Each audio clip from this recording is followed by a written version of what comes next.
leader. I think you all will agree with me that teacher is a resource provider, instructional specialist, curriculum specialist, mentor, facilitator, supporter,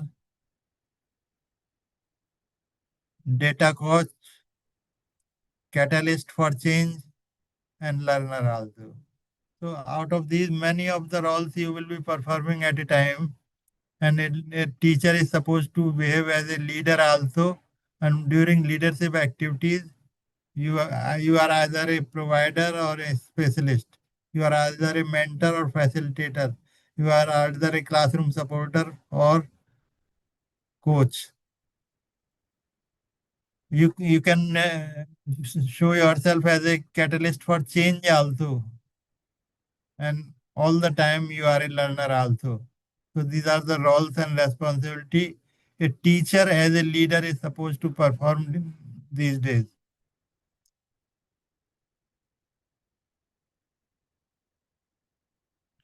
There are variety of schools, variety of experts saying that what kind of leadership style, how it can be classified. So one very simple basic leadership style I have given you, that is autocratic or democratic and lesser free. Lesser free. So if you want to know more about this, this is diagrammatically one can show. Look at this. This is once you are autocratic leader, you do this, do this, do this, do this. You'll always be asking to your followers to do this. Instructions are there, directions are there. It's not mixing up with the followers. It is one stage up.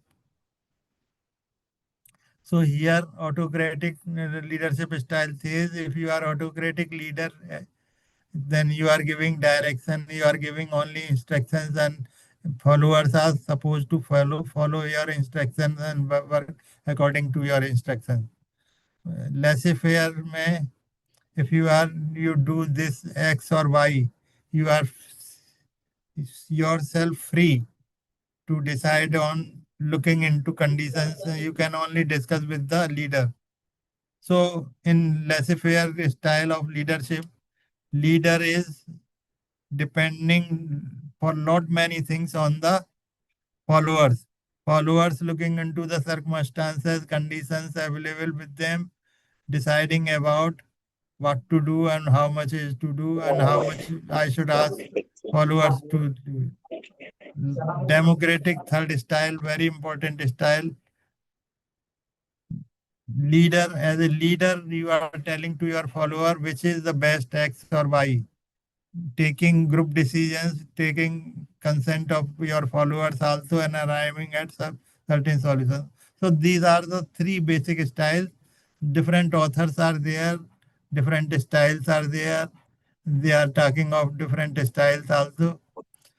Goldman, I think, if you are not aware of this expert, this is emotional intelligence expert. So Goldman come out with 6 leadership styles. They are visionary leader, affiliating leader, likewise. But at this point of time, I am not going in depth of leadership style. When something will happen for leadership style, when complete session is there for leadership style, we can discuss all this. But as a basic knowledge of leadership, you just think of autocratic, laissez-faire, and democratic leadership style and what how they work.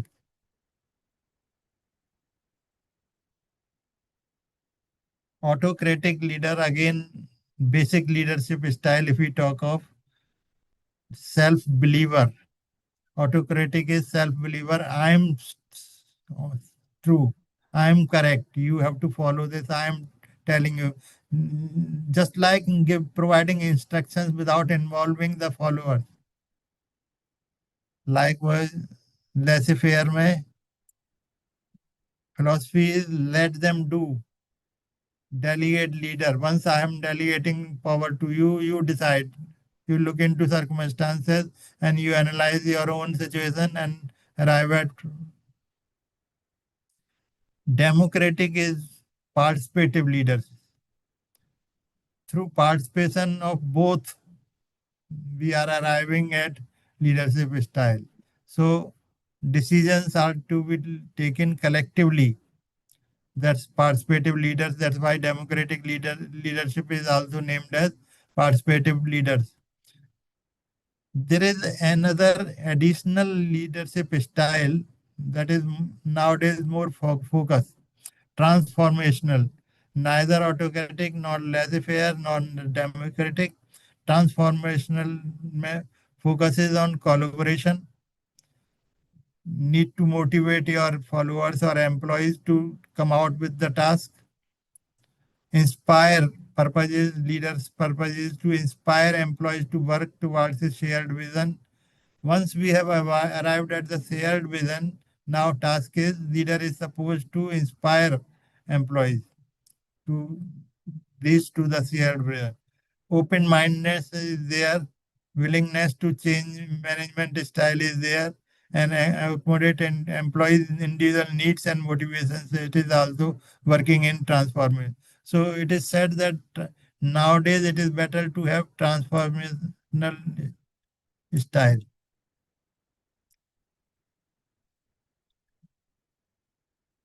So this is all about leadership styles.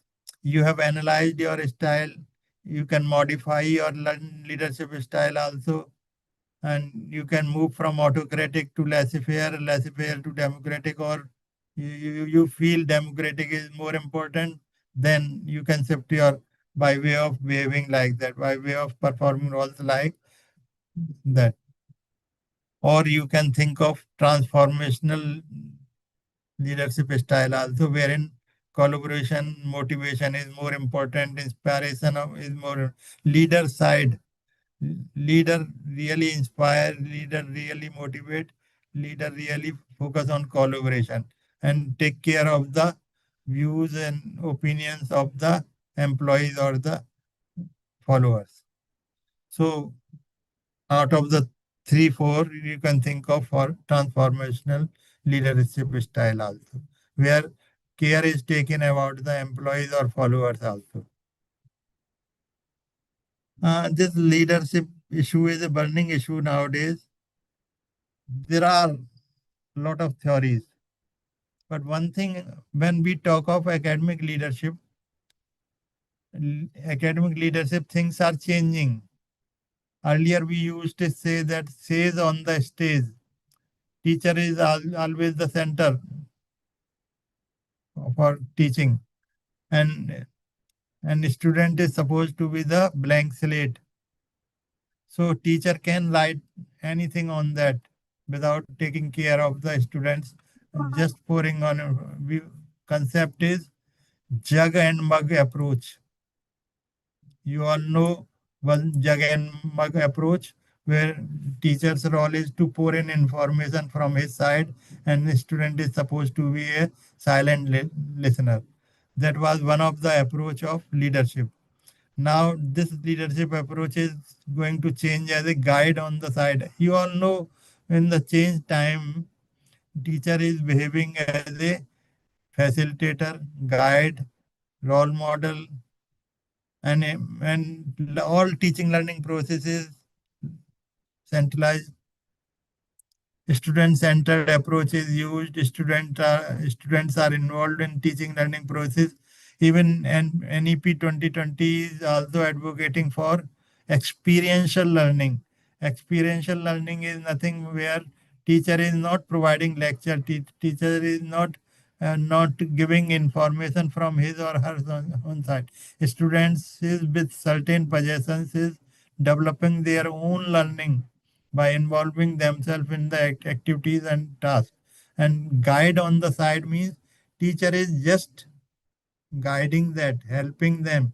A student is performing, a student is looking at the experiment, and a student is arriving at the answer. So a student involvement is there at each and every stage. And teacher is just guiding, supporting, helping, facilitating, creating conducive climate for learning. With that, so lot of leadership theories are there, I'm just giving you name. I'm not entering into details of that because it is not the program for that purpose. Once we will be having leadership program, I think we can discuss each and every leadership theory. We started that leadership great man theory is there. That is the oldest theory available in the leadership area, wherein we say that leaders are inborn. Leaders cannot be made. It is an inbuilt quality, it is an inherent quality. And now we are reaching to the last one, wherein we are talking of transformational leadership style. So these all are changes taking place from time to time. Uh, First, great man theory was there, state theory, then situational theory, personal situational theory, then humanistic theory, then path goal theory, participative leadership theory, transformational theory, transactional theory, contingency theory, transformational theory, behavioristic leadership, wherein we used to say that learning as a teacher, one should know that what is learning. Learning is a modification of behavior, and leader is supposed to help in modification of the behavior. Learning is the central point. Learning is the focus of the activity. But this also now with constructivist approach of learning nowadays, we say student is supposed to construct his or her own learning based on previous knowledge she is possessing. Teacher is just supposed to guide. Teacher is just supposed Teacher is just supposed to inspire. Teacher is just supposed to lead the classroom. Let allow students to perform the activity, allow students to engage in the activity and come out with that learning. That's the approach, constructivist approach known. That's the approach nowadays we are having as far as teaching learning process is concerned, as far as teacher's role is changing. So with the change of teacher's role from sage on the stage to guide on the side, leadership theories are also changing. And that's why we say it is evolving area.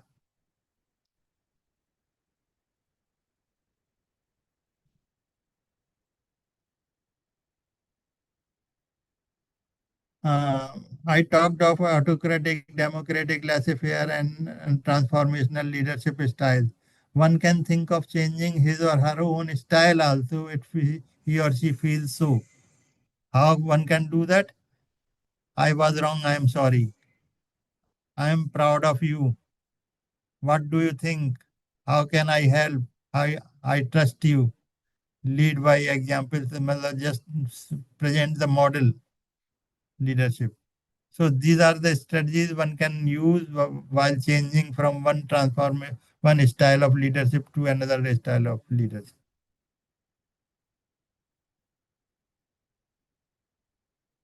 As a teacher now, when we are talking of academic leader particularly, being a leader requires listen effectively, encourage teamwork and participation, empower teamwork, communicate effectively, emphasize long-term productivity, make sound and timely decisions,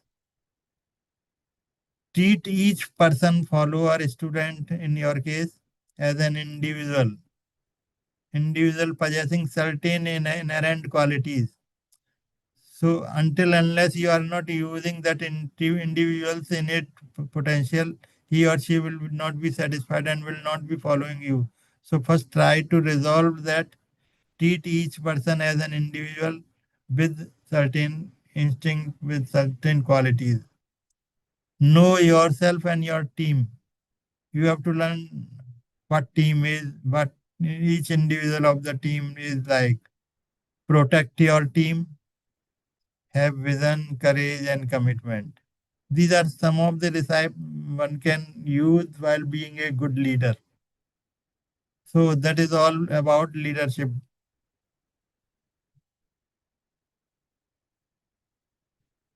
Now let us come to the second aspect, that is management, educational management. Already I have discussed with you, already I have told you when I was differentiating between leadership, management, and governance. What is an educational management? Educational management is process of planning. Look at from the point of view of academics. Process of planning, organizing, directing, and controlling of the activities of an educational institution by utilizing how to plan, how to organize, how to direct, how to control that by way of utilizing human as well as physical resources, material resources.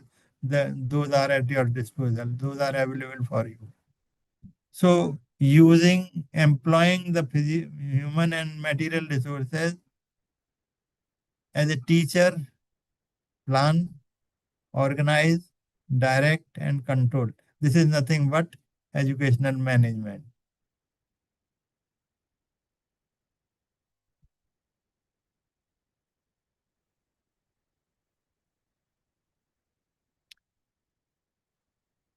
Already we have discussed with you leadership as an educational management or educational manager. What you are supposed to do, what role you have to perform as a teacher. First of all, very important part is that you have to think of setting direction. You have to think of aiming. You have to think of visioning. You have to think of coming out with your mission of the task. So, planning for progress, setting directions, organizing available resources. When we are talking of available resources, we are talking of human as well as material resources. And along with that human and material resources, one important resource is also there, that is time management. Lot of emphasis is nowadays giving on time. I am correct, but I am not submitting in time. Whether we are able to allow that situation? No, I think so. Somewhere, somehow, one has to learn about time management. So, educational management also includes time management also.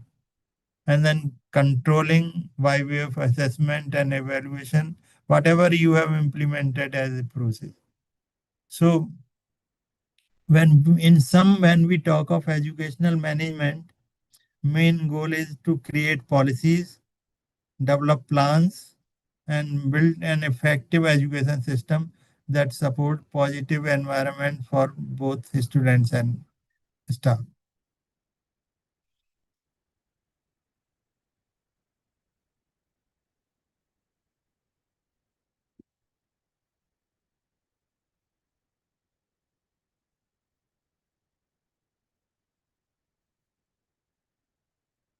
Ground principles, basic principles of management on which educational management is also based. There are certain 14 principles given by Henry Foyle. Principle of division of work, principle of authority and responsibility. Management includes division of work, management includes authority of responsibility, management includes discipline, management includes unity of command, management includes unity of direction. All these are basically principles of management. So, whenever we are in the process of educational management, we have to keep in mind that these principles are to be employed somewhere. We have to fix our managerial tasks. We have to perform our managerial task based on these principles.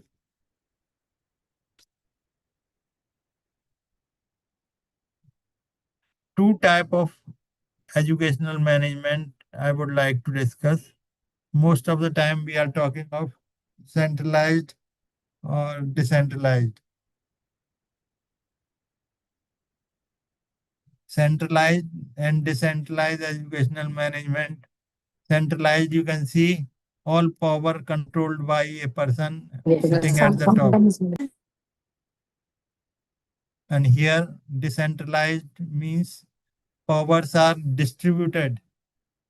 So delegation is more in decentralized way, whereas in centralized, all power are restricted, controlled by the central figure that is sitting at the top. So for this centralized educational management is where all powers and controls in the hand of one person entity who runs the entire system. Maybe your principal, maybe your head of the department in the department, maybe at the top also. So it is controlled by the top boss. But centralized, if you compare decentralized, so spread authority across different levels. Different levels are performing.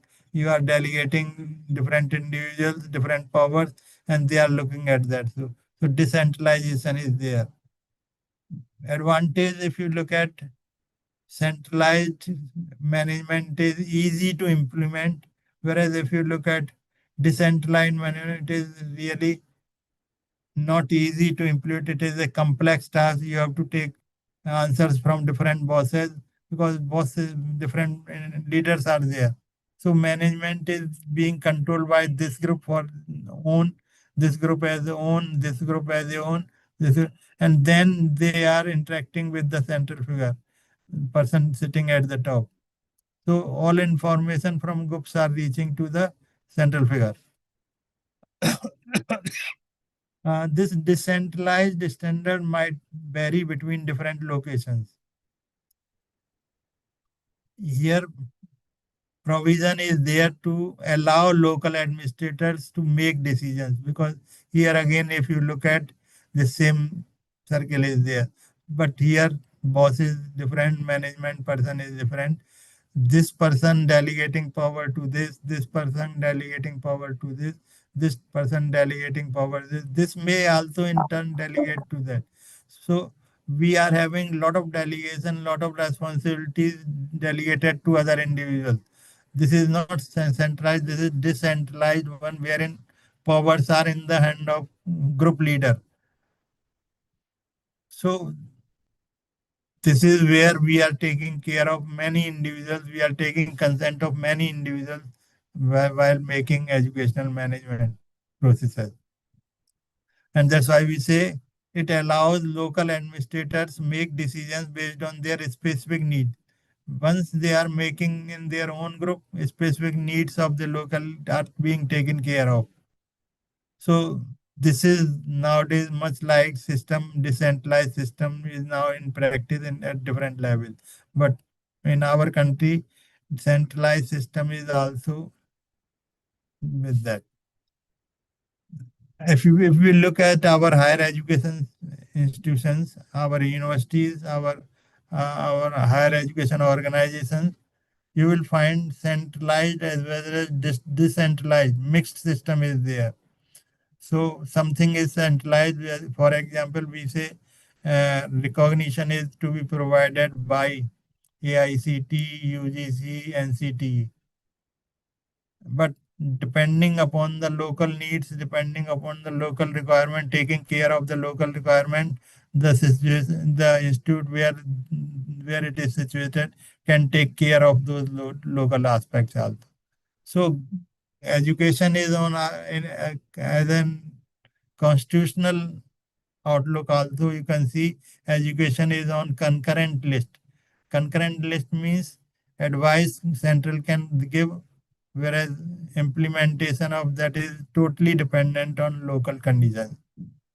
So advice is there, execution is at the local level. That's why we say centralized and decentralized situations are there in our country. But we are moving towards more decentralized situations.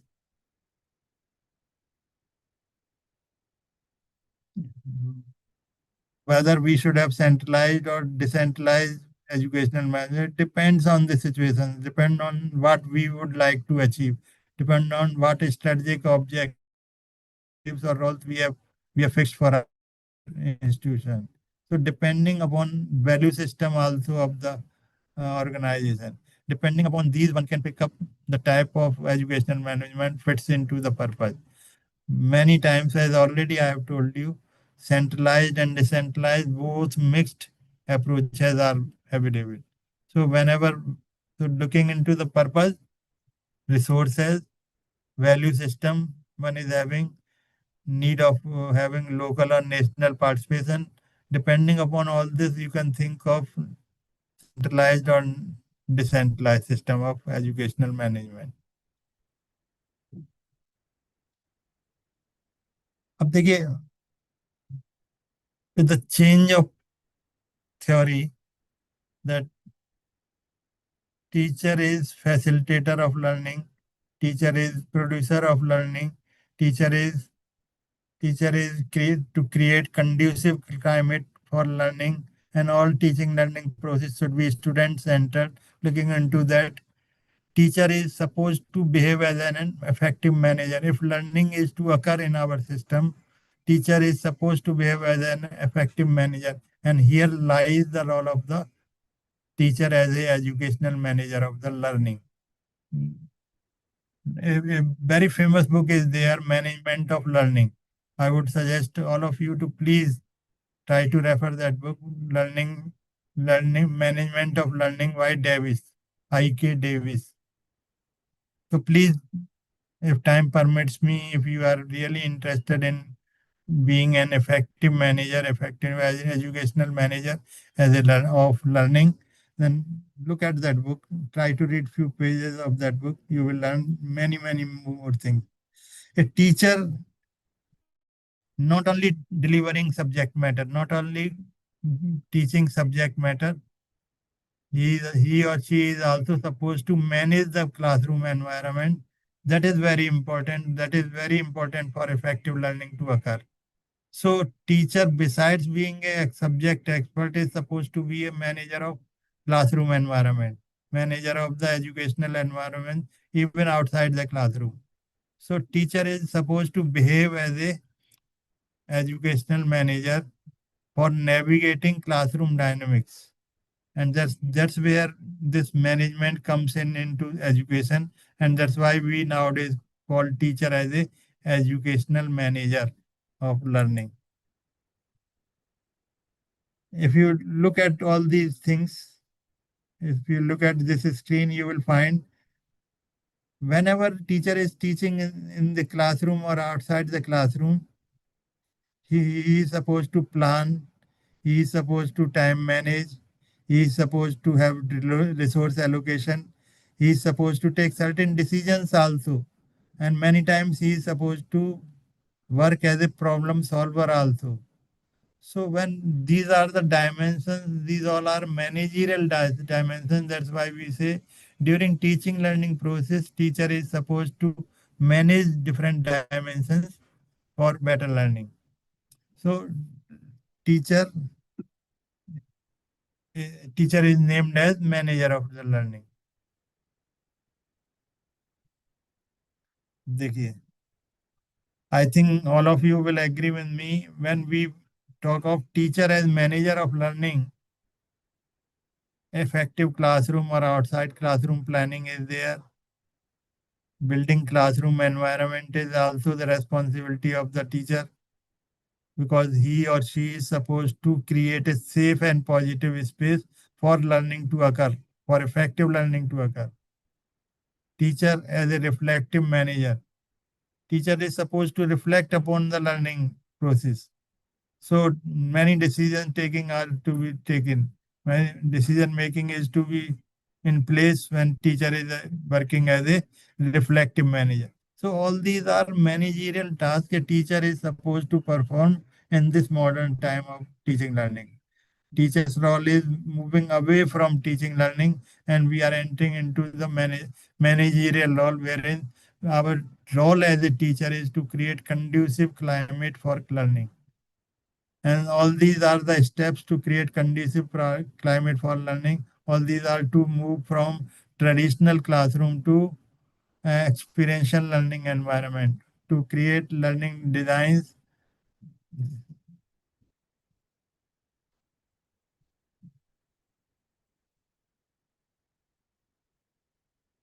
One example I can show you, time management. Normally, teacher always find shortage of time. That session is too strong, admissions are taking place late, and because of that, time is getting short. So, how teacher is supposed to manage his or her time for teaching learning process? What are the strategies and techniques one can think of? Strategies can be delegating, prioritizing, scheduling, keeping a to-do list, and resting.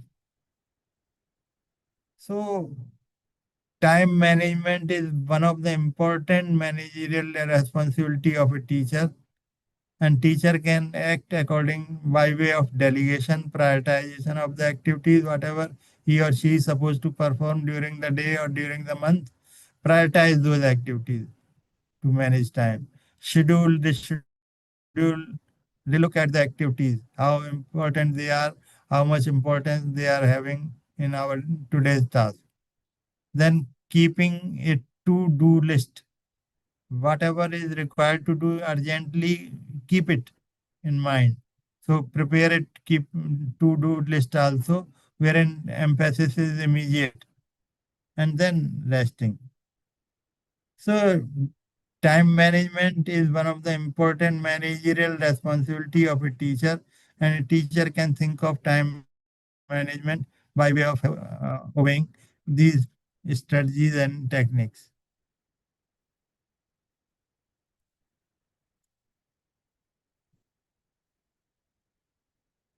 Tips. With this example of time management, we can have a tip. Same, set goals correctly. Whenever teacher is behaving as a manager of the time, try to set goals correctly. Try to relook at your goals, whatever you have set for prioritization. Then prioritize wisely, to do immediately, to do at late time, to do not to do at all also. So prioritize those activities as a teacher. Set a time limit. Not only to prioritize, not only to set your goals correctly, but you have to think of setting time also. How much time should be given to that? Beyond that, it should not be given. So fix a time frame also, that this activity is to be performed within these many minutes, within 2 days, within 3 days, likewise. In between, take breaks, of course, to original creative ideas to come in play. You have to have some break of time. Then organize yourself also. Time management means wherein you are organizing yourself, that I have to meet with this requirement, I have to play role of this manager.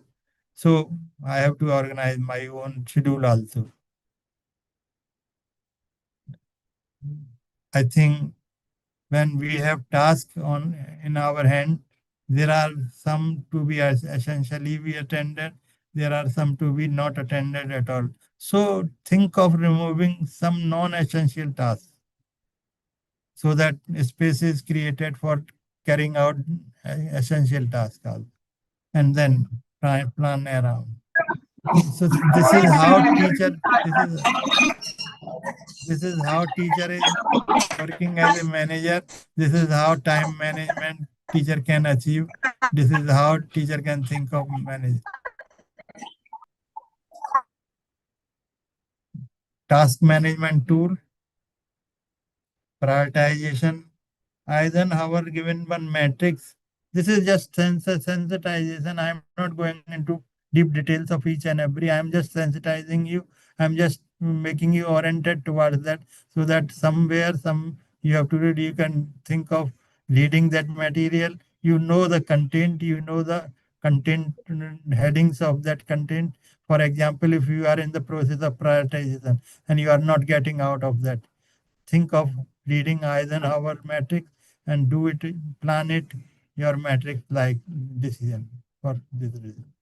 Now look at this, just a brief I am giving you, because in such a short 1.5 hour, one cannot go for deep details. Urgent, non-urgent, important, not important. When things are important and urgent, do it now. When things are not urgent, you can decide on the schedule. decide schedule at a time to do it. You can delegate also, not always all things are to be performed by you, not always everything is to be done by you only. You can delegate also. You can delegate some task to other person also. So something to be delegated and something to be deleted also, something to be left also, because not very urgent, not very important. Now look at the cell, not important and not urgent. So this can be easily deleted from your.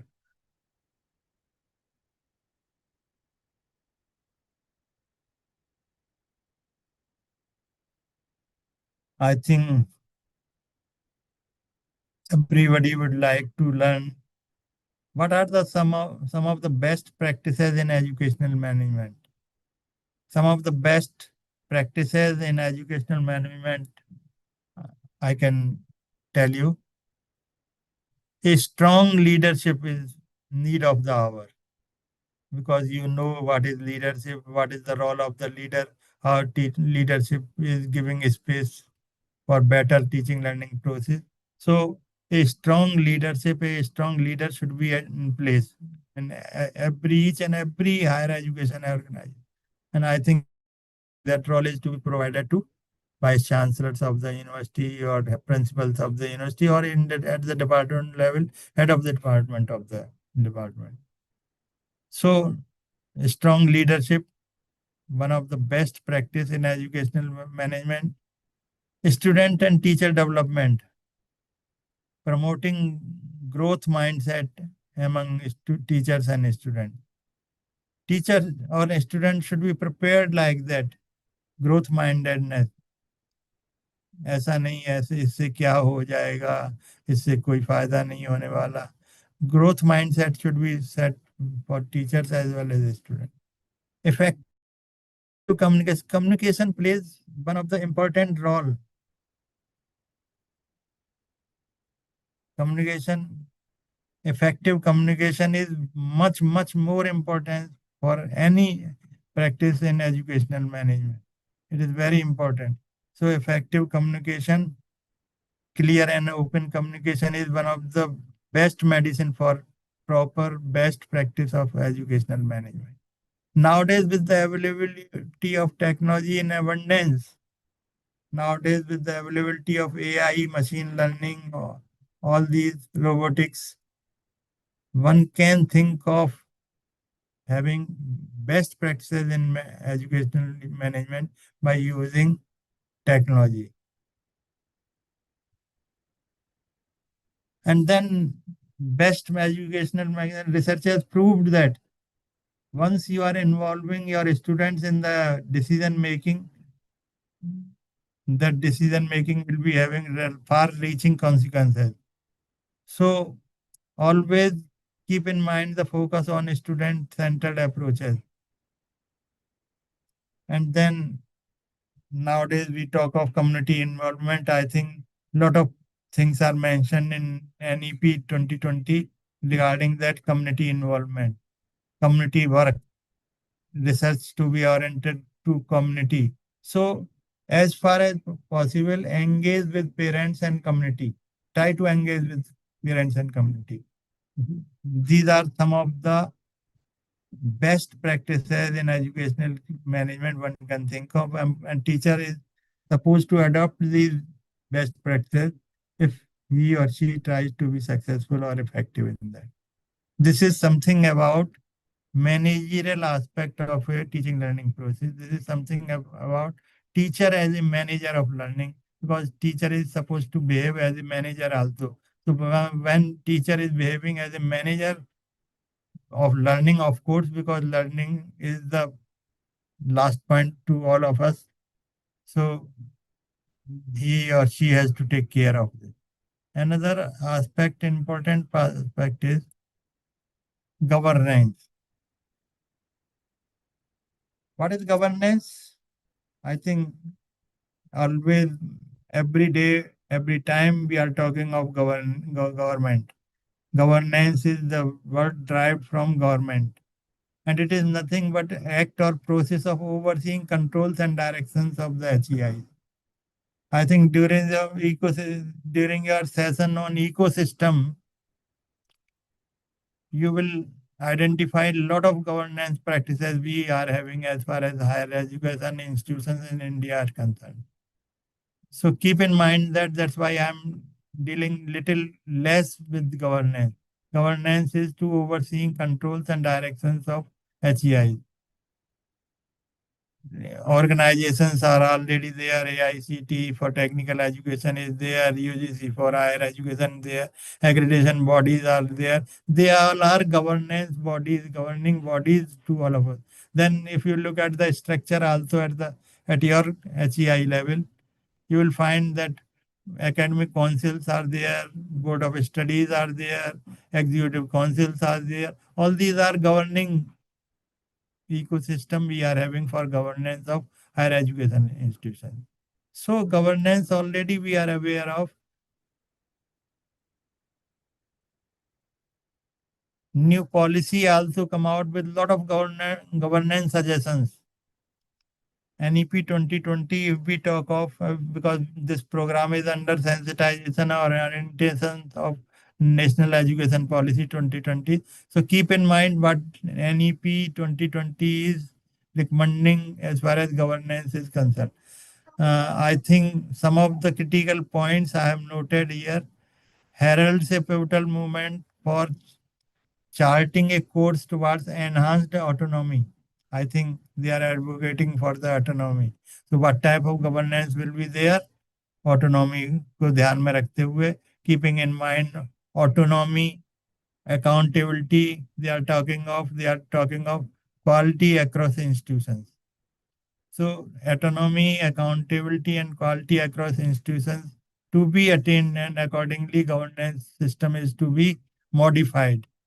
So a lot of emphasis is there in NEP 2020 regarding on governance of the higher education institutions or even higher education in the country. They are trying to say that adopting a hybrid governance approach. What is that hybrid governance approach? The approach which integrates elements from decentralized network and corporate model to cater to diverse needs of the India's educational system. Hybrid जिसमें network approach है, decentralised approach है, corporate approach है, taking elements, good elements from all these three approaches, one can think of hybrid governance, and this is what policy suggested to all of us. And we are working on those lines only, that one should have hybrid governance in the higher education system in the country.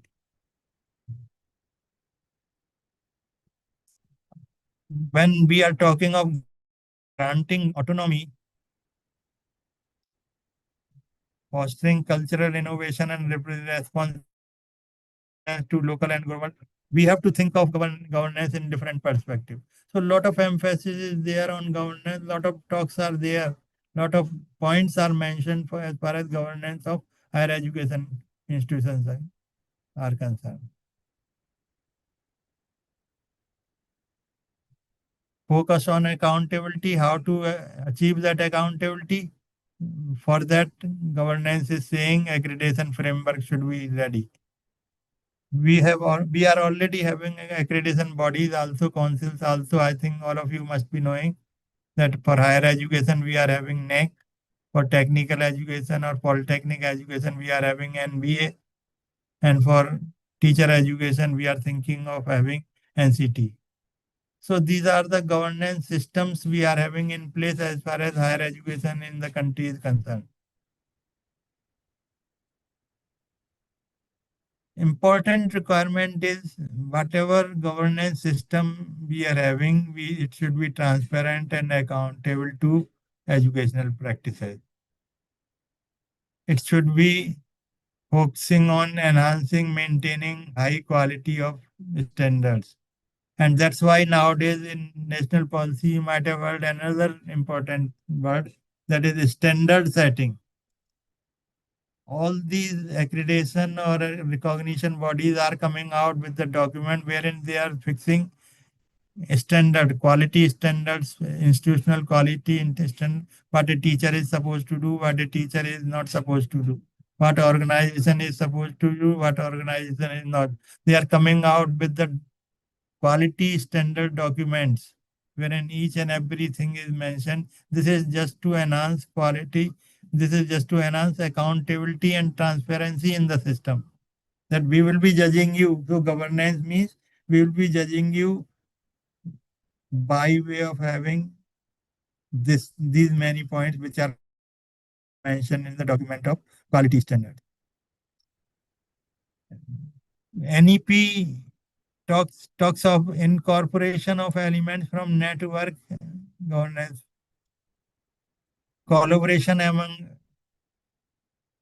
institutions, fostering synergy in resource sharing, joint research endeavor, and interdisciplinary. All these are the words mentioned. All these are the strategies mentioned in our national education policy as far as educational governance of higher education institutions in India is concerned. Collaborative network they are promoting. They are moving from unitary to multidisciplinary institutions.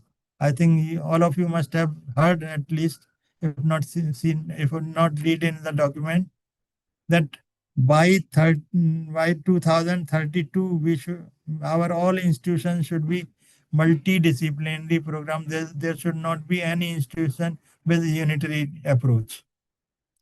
So big governance changes are taking place. Big governance implementations are suggested by NEP 2020.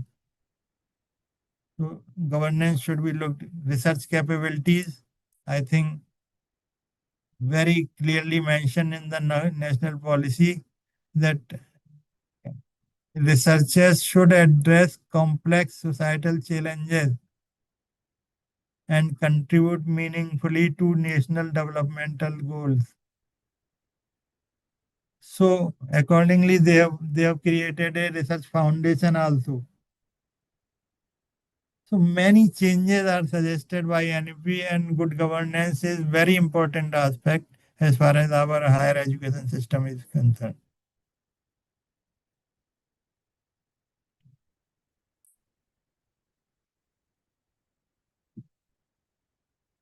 A lot of things are there as far as educational governance is concerned. We have to read carefully the document. They are talking of performance driven cultures within HEI. They are talking of corporate governance. I will tell you what embraces uh, corporate governance. What is there in the corporate governance? I would come out. Maintain balance, upholding educational freedom and inclusivity, preventing over commercialization. These are governments wherein governance keys, if you look at the definition, directions and controls for quality, for proper governance. Governance role is to give directions and accountability. So all these measures are ultimately leading to proper governance, and by way of having proper governance, ultimately achieving the desired goal. A transformative, look at the words used by the NEP, a transformative roadmap driven by principles of autonomy, accountability, and quality should be in place. So transformative roadmap under the heading governance is required to be there. I talked of hybrid governance approach. So these are some of the suggestions I have bring to your kind notice, that everyone should be sensitized for better governance. And when we talk of the better governance, we are talking of enhanced autonomy. we are talking of enhanced accountability, we are talking of enhanced quality across quality. And that's why they have suggested a hybrid governance approach. What is that hybrid governance approach?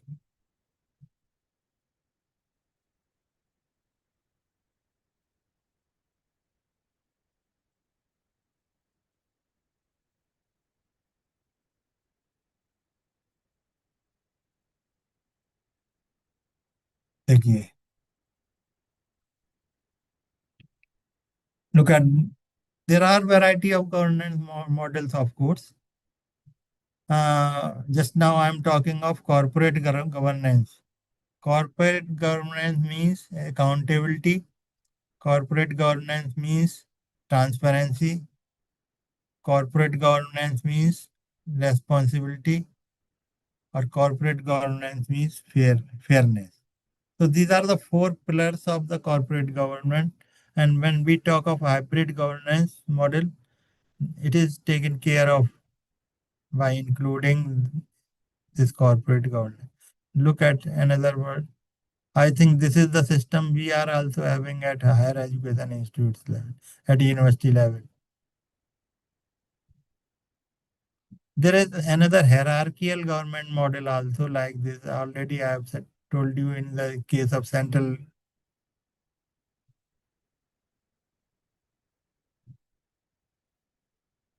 one person holding that hierarchical one.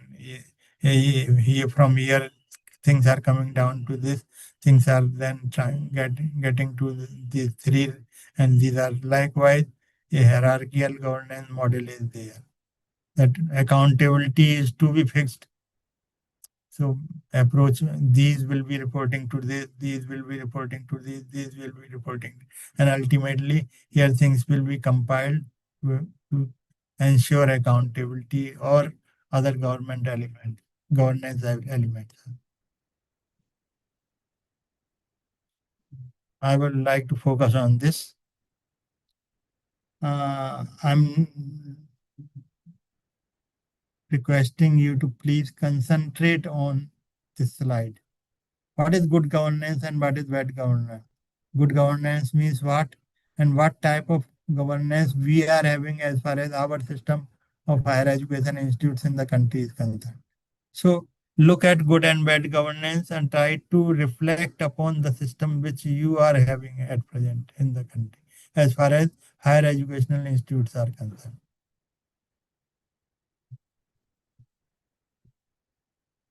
Reflect upon that. Teacher as a reflector.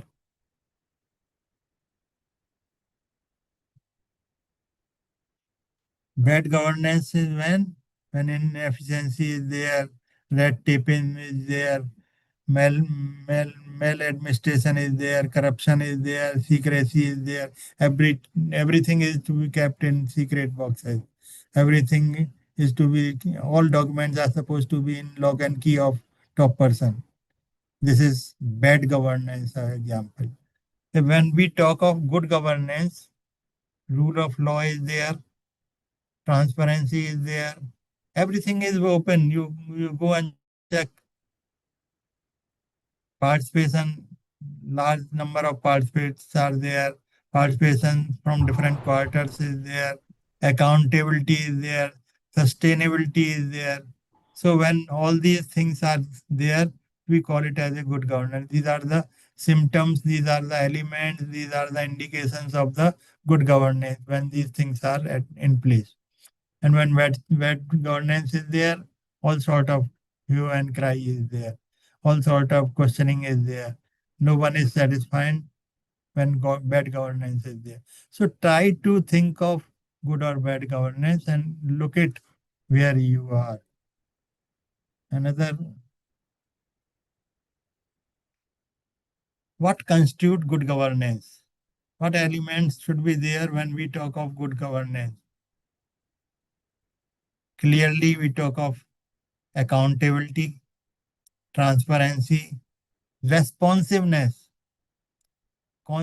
consensus oriented, involving not one to many stakeholders. participatory approach to arrive at critical, creative, and innovative decisions.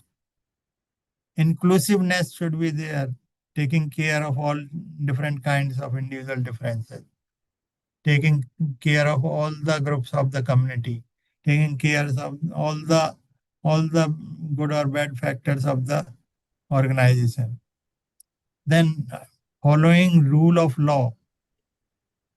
I think good governance means following rule of law. And once rules are clear, strictly we should adhere to those rules if really we try to have good governance.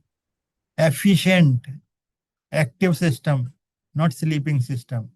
So these are some of the elements of good governance that when one should call it as a good governance, when these elements are present in the governing system. So try to analyze your own system and try to think of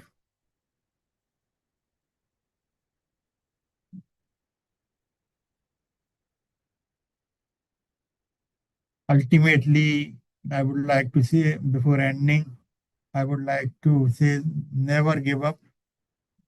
Great things take time. Definitely be patient.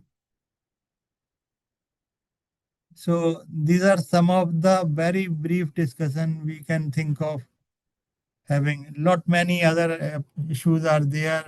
This is not a simple topic. Leadership, management, and governance consist of many things.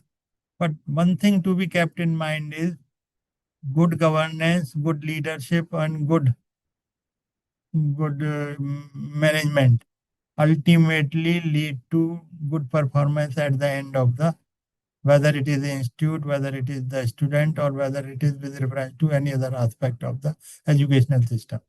So once you are complying with good governance, good leadership, and good management, you are definite to achieve good results as far as things are concerned. So thank you very much.